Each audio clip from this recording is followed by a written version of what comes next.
What's up guys, Lon here from Android Authority, and with an all-new metal build, dual cameras, and a modular design, is the LG G5 worth the upgrade over the G4? This is the LG G5 versus the LG G4.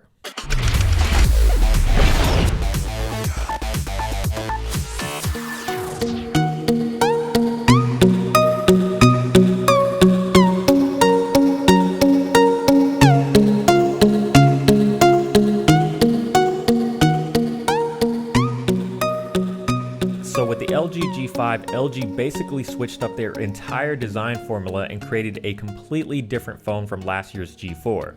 The G5 has an all-new metal build, which makes it feel a lot nicer and more high quality over LG's previous plastic designs, but because it's been coated in a primer and paint, it doesn't feel quite as premium as it should, and the G5 is by no means an ugly looking phone, but it's certainly not the most attractive design that LG has ever used. The big story here with the G5 is its modularity. The bottom chin pops off with a simple press of a button, allowing you to swap in different modules like the camera grip that LG dubs the Cam Plus, and the Bang & Olufsen Hi-Fi DAC for higher quality audio. This also gives access to the removable battery, so despite the change in design, LG still managed to figure out a way to keep this feature intact for those of you who love swapping batteries on the fly. In contrast to the G4, it's kind of hard to believe that these two phones were made by the same company. The G4 was entirely made of plastic, or a combination of plastic and leather if you opted for the leather back, and it also featured LG's signature curve, but judging by the G5 and their previous flagship, the V10, it looks like they're moving away from that. It's kind of a shame because the curve was unique and different, and it also made the phone feel more ergonomic in the hand. Like the G5, the G4 also has a removable battery, except this can be accessed in a more traditional manner simply by removing the back cover. Both of these phones also support micro SD card expansion, but that's about where the hardware similarities end. The G5 still retains the rear mounted power key just like the G4, but the volume rockers have been moved back to a more traditional location on the side, which to me personally isn't that big of a deal. The power button on the G5 also doubles as a fingerprint sensor, a feature that was absent on the G4, and with the G5, LG also made the switch to USB Type-C over the micro USB of the G4. As far as one-handed usability goes, the G4 and G5 are roughly the same in terms of height, but the G5 is overall the smaller phone, especially in the width department. This is mostly because it has a slightly smaller display, so it's a little bit easier to hold and operate in one hand. The G5 is rocking a 5.3-inch LCD display with Quad HD resolution, and it's a pretty good looking screen with good viewing angles, brightness, and color, but it's definitely not the best Quad HD screen on the market. The G4 also has a Quad HD screen, but this one measures in at 5.5 inches, and apart from the extra screen real estate that you get on the G4, both of these screens are pretty comparable to one another in terms of quality. The G5 screen does, however, exhibit much cooler color tones over the warmer look of the G4's, but that's a difference you'll really only notice if you have these two screens side by side. The other big difference is the G5 has an always-on display that can show the clock, notifications, and a custom message, and this is a feature that the G4 simply doesn't have, but since it's more software-based, it could totally be possible that we see it come to the G4 in a future update. Internally, the G5 is packing the latest and greatest specs for a 2016 flagship. You have the Snapdragon 820, Adreno 530, and 4GB of RAM, which makes this phone very fast and responsive and on par with every other flagship that has come out this year with the same specs.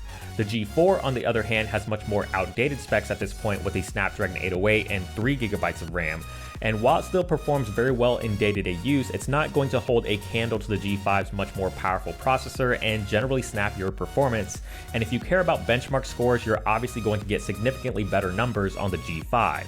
The battery inside the G5 is a 2800 mAh battery, which is actually a tad smaller than the 3000 mAh cell on the G4, but battery life on both of these devices is pretty par for the course.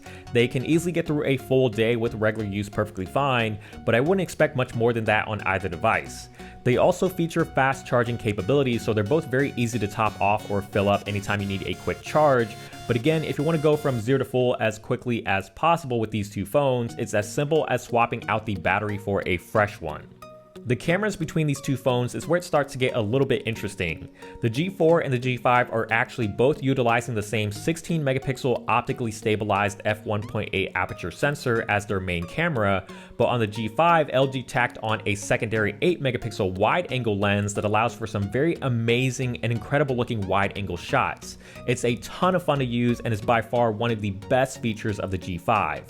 There are some subtle differences in the camera software, like the multi-view mode on the G5 that lets you use all three cameras at once, or the snap mode for recording a string of 3-second clips, but aside from that, the experience is practically the same. You still have the simple and auto modes if you rather keep things relatively straightforward, but if you want to dig a little deeper, you can always jump into LG's manual mode for DSLR-like controls over your photos. With the same 16 megapixel sensor, you would think that the images between these two phones would be exactly the same, but surprisingly, they're not. They both take very sharp, very well detailed photos as you would expect from a camera on an LG flagship, but the way they go about processing these photos are slightly different. The G5 opts for more contrasty, more vibrant colors, which results in much darker shadows and less detail in these areas. The G4 is a complete swing in the opposite direction with less contrast and slightly less color, but you're getting a much brighter image with more details in the shadows.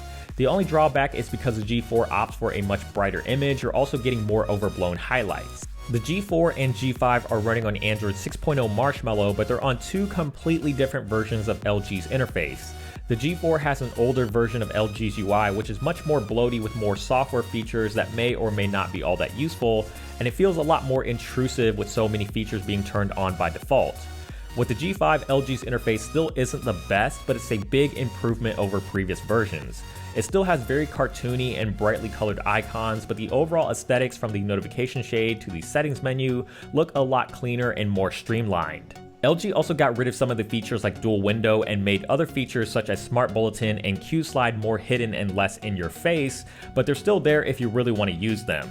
The biggest change to LG's interface is that it no longer comes with an app drawer by default, which makes it feel a lot more like iOS, and your only form of organization is through the use of folders.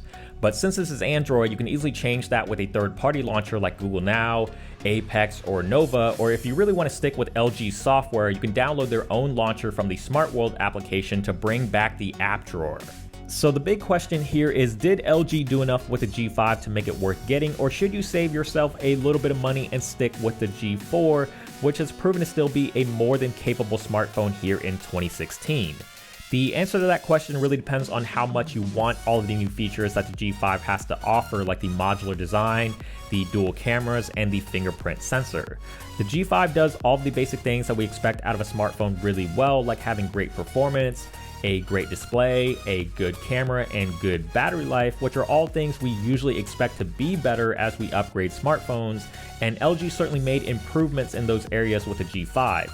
If you really want all the new features of the G5 and you find the modular design to be compelling, then the G5 will be worth your time, but should you decide to stick with the G4 for the time being while you wait for another flagship to hit the market, you still have a more than reliable daily driver. And that pretty much wraps it up for this comparison between the LG G5 and the LG G4. Hopefully you guys enjoyed this video and found it helpful. If you did, please give it a thumbs up down below and also subscribe to the channel, which is also down below if you haven't already, so you don't miss out on future videos. And follow us on social media like Twitter, Instagram, Snapchat, Google+, all that good stuff. All the links will be down below, and feel free to follow me on Twitter as well. That is also down below. And check us out at AndroidAuthority.com for more in-depth coverage, because we are your source for all things Android.